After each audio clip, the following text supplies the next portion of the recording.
I'm excited to talk to you guys about like my running journey and kind of everything with that. So for those of you who don't know, I just ran a half marathon almost 2 weeks ago. And I ran track in middle school, but I never like really did anything with that. I never ran in high school. I would always run for fun, and of course like other sports that I played, we would have to run and stuff, but never like competitively. I don't think I really liked it competitively. But so this summer I decided for some reason I wanted to run a half marathon. I literally had no clue why. I think I just told my mom one day.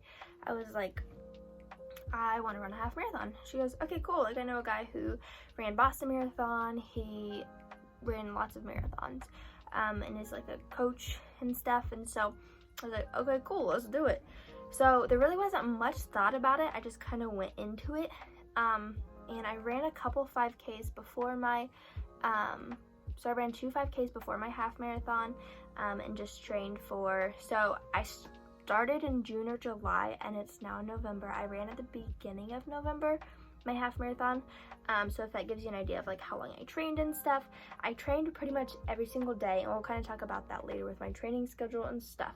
But so we're gonna start with what to eat before. So before you run, if you need to eat something, which I always did, you're gonna want like a quick snack. You're gonna want light, nothing like super high in protein or fiber or something that's like hard for your body to digest. So some like really good ones that I came up with, I like to eat like a banana or like a fig bar or oatmeal, even like turkey meat, like a little bit of turkey meat or something like that.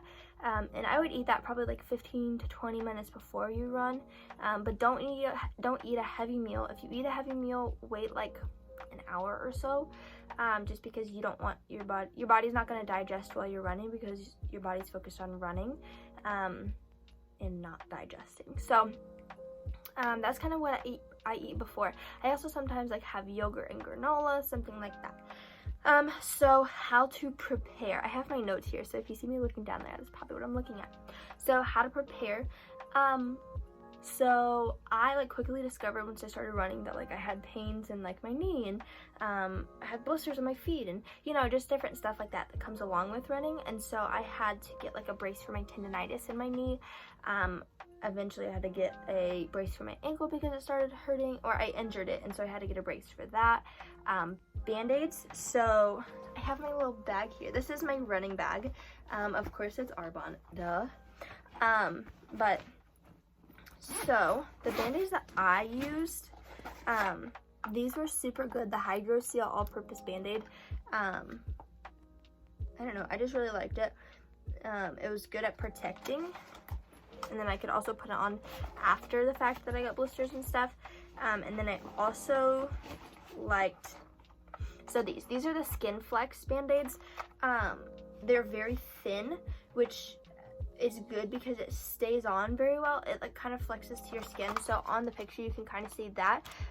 So it's not just one solid piece of cloth, it kind of forms to your foot and stuff. I really liked those. And then for when I wasn't running but it just kind of hurt, I liked the Cushion Care sport strip. So it's very cushiony, but it doesn't stay on very well while I was running. So those are my favorite band-aids. And then my brace, I had to get a tendonitis brace just for my knee. I don't know where I got this. I think my coach got it for me actually. So I got that for my knee. And then I also used this. I got this from Amazon. It was super cheap. It just goes around my arm. I can put my phone in there. I like to listen to music. I know a lot of people don't, but I really do. It kind of helps me get through it. Not get through it, but it helps me to like enjoy it more. And then I'll talk about playlists and stuff later.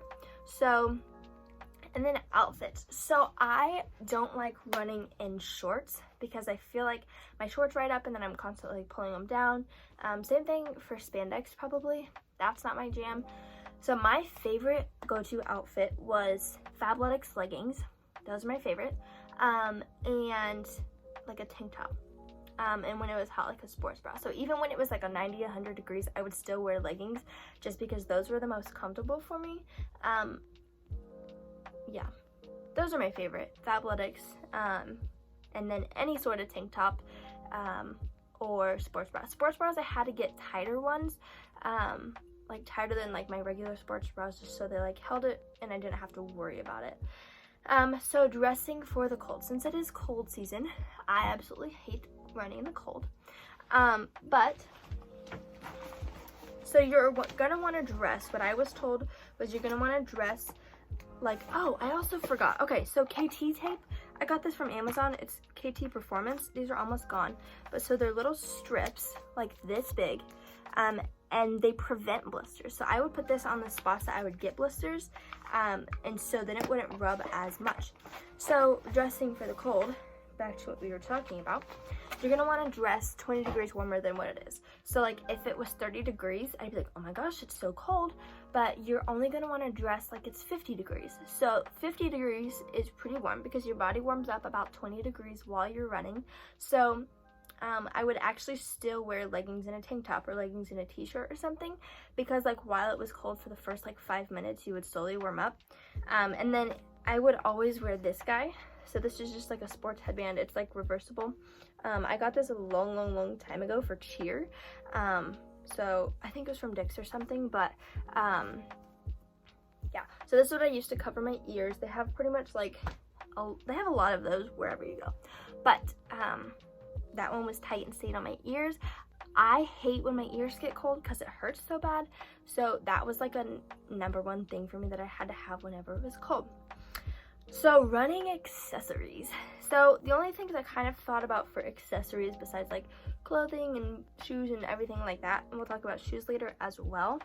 I'm kind of extra. I don't know. My gym, whenever I ran on the treadmill, which try not to because it's really bad for your legs and your knees and stuff, but when I would run on the treadmill when it was just like way too hot or way too cold, my gym here at school was so hot, so I bought a treadmill fan. This is not actually a treadmill fan. I bought it from Amazon. I would just clip it onto my water bottle and it would sit there. And so there's like an on and off switch. It's battery powered. No, it's not battery. It is battery powered, but you like charge it. So like it comes with like this battery in the back, but then you can charge it. The only bad thing about this fan is that you can't tell if it's almost dead or not, so I would just charge it like every other run. And then another running accessory was my water bottle. So any water bottle, so I'd never took a water bottle out if I was running the trail or just around or something, just because it was so hard. I know they have the ones that like strap onto you, and you can take off or whatever. I never used one of those. I just didn't drink water. The trail I ran sometimes had water spots, so I mean I would get drinks there if I needed it. But when I was running on the treadmill, I found out that like my Camelback, so my Camelback is like a straw and I could just sip out of it, but then my other water bottle, you have to like tip up.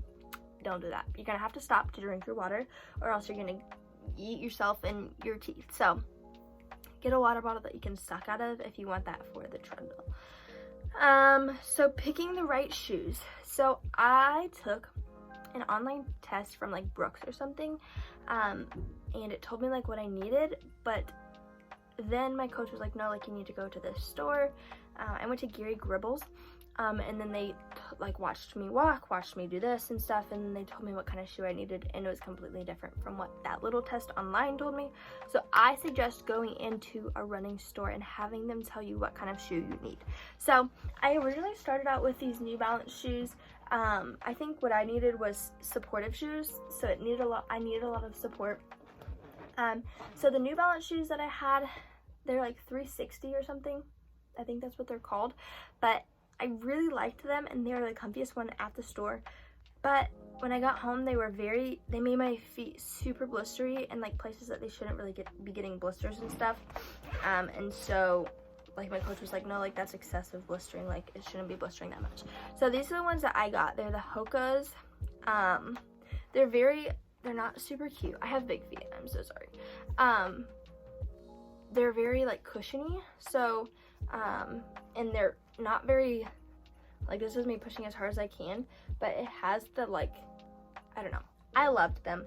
They're super comfy. I did get blisters just because that's running, but I don't think I got like an excessive amount of blisters. So go to a running store and have them fit you. So getting yourself to the gym or trail is super hard. I think that's the hardest thing about running, or even just working out in general, is getting there. But once I get there, I can do whatever like I want. So like getting there is the first step. So like in the morning, I would wake up early before like classes or practice or whatever. I had to prepare the night before. I had to lay everything out, set my alarm for the right time, and before I could even think about it, I had to have my feet on the ground. So like I couldn't let myself think, oh, like I'm gonna lay in bed for a couple more minutes, or I didn't even let myself question like whether I was going or not, because the days that I did do that, I wouldn't go. I would talk myself out of it. And so I think for me, I had to prepare the night before, and then like set all my stuff out, all my clothes, all my gear and stuff like that. And then get up, like put my feet on the floor before my head even has time to think. Like get your stuff on and go. And then like if I did it in the middle of the day, like, so sometimes I would do it after practice. So I did not let myself go home before I went to run. I would literally take my running stuff to practice or to my class or whatever and go straight to the trail or the gym after that, because otherwise I would get here and I would slow poke around, and then I'd be like, oh, well, I don't have time to run. So that was just a tip for me. So for a warm-up, so usually my warm-up, if I was running on the treadmill, my warm-up would be walking to the gym. Otherwise, I didn't really do much of a warm-up, but I would say just walking and stretching, maybe like a little bit of like dynamic warm-up, so like do like some jumping jacks or just something to get your blood flowing, or just start off with a really slow jog. You don't want to start off fast anyway while you're running long distance, so just start off with a really slow jog, get your body warmed up, and then speed up. So during my run, I had many thoughts. So I always told myself like, oh, I can just quit after this, I can just stop after this 4 miles or whatever it was. But I think you just have to, this is gonna sound so cheesy, but you just have to like lead your thoughts. So like you have to like tell yourself like, oh, I love this, oh, I'm having so much fun, this is so benefit, like you just have to lead your thoughts and like not let them stray to, oh, I can just quit after this. Or something I would do was like with my music, so I would so like my music would be like, my song would be 3 minutes long, so then I'd be like, so if I was running like a 10-minute pace or something, then I could be like, oh, well, I'm just saying 10-minute pace because that's like an easy calculation. So I could be like, oh, it's a 3-minute song, that means I'll be 0.3 miles ahead of where I was after the song ends. And then like, I don't know, that would help me keep going super fast. And then, so music and playlists. So I know some people don't listen to music while they run. When I ran the 5K, I don't think I realized that, but then when I ran the 5K, nobody had headphones in except for me. So I was like, I look like an amateur, but it's whatever. I listen to music for both my 5Ks every day for training. I never went a day without it. And I listened to it for my half marathon. So listen to it, don't listen to it, whatever. But what I would say, so my playlist was a lot. By the end of it, I really liked listening to 80s music just because a lot of 80s music was like workout music and stuff like that. And then what I would also say is test your playlist first. So don't go into a run with a brand new playlist, like a race with a brand new playlist, because some of the songs that you think you would enjoy running to are actually like not good running songs. So like like when I was running and stuff, I would like add it to my playlist or take it away from my playlist because it wasn't like a good running song, if that makes any sense. So on the subject of music, AirPods. So I started out with regular headphones, just like the ones that Apple gives you, and I would like tuck it into my shirt so the wire wouldn't be bouncing, which worked, but it got very, I don't know, I hated it. I used my friend's AirPods for my first 5K, and I really enjoyed it. It just felt a lot more like freeing, and like because my cord would run all the way down and then it would attach to my arm, so like I don't know, it wasn't comfortable. And then they would kind of get pulled out of my ear, like if my shirt pulled it. And then sometimes on the treadmill, it would actually like shock me because the wire would get so staticky on like the treadmill because I was staticky. And so yeah, just not a good deal. And so I would say AirPods are 100% worth it. I contemplated for like a month or two whether I should buy them or not, but after I ran the 5K with my friend's AirPods in, I was like, yeah, like there's no way I can like run without these. So that was super helpful. And then for a cool down. So cool down, after a run, I sweat a lot. So I can't just like hop in the shower because if I did that, then I would come out of the shower still sweating. So for my cool down, I would just slowly decrease my pace until I got to a walk. And then I would also stretch just like my hips and my legs and stuff, and like roll out my ankles and everything else. So yeah, that's really all I have for a cool down. And then after workout, what my coach had me do was eat a handful of raisins or take post-workout. So I used Arbonne's post-workout, and both of these have antioxidants. That and raisins have antioxidants to help repair your muscles and stuff. And then also water. Water is going to help so much to make you not sore and just to like help overall. Make sure you stretch, and protein. So if you're trying to build muscle, protein is the best way to go after a workout to build those muscles that you just worked out. So my training plan, I kind of talked about that. I would say something about this earlier, but so my training plan pretty much looked like I would run 6 out of the 7 days. So at the very beginning, like getting in shape and stuff, I would do 3 miles at like a 12-minute pace. It was a super slow pace and it took me forever, but it really helped me because it was aerobic. It was an aerobic workout, and he had this whole explanation about anaerobic and aerobic, and I understood it, but I can't explain it. So I would do 3 miles at a 12-minute pace. Towards the end, I would work up mileage. So I started at 3 miles, and then I went to 4, and then I went to 5, like, and so by the end of it, I was running 6 out of the 7 days. Saturday was my day off. Saturday was my day off, and Sunday was my long run day. So like I would do, so if my weekly workouts were 7 miles a day, on the weekend, like on Sundays, it would be a 9-mile run. Or if my daily workouts were a 9-mile run, then my Sunday run would be an 11-mile run or whatever. And so, let me think about this. Fridays were my sprint days. Wednesday and Monday, I don't know. I had a sprint day, and I had a long run day. I had an off day. I had a day where I would run, I would run a mile, and then I would rest for 90 seconds, and I would run a mile and rest for 90 seconds all the way until I got to 7 or 8 or whatever my mileage was that week. And then I had 2 days where it was just running at like a 9:30 to 11 pace. So super slow running.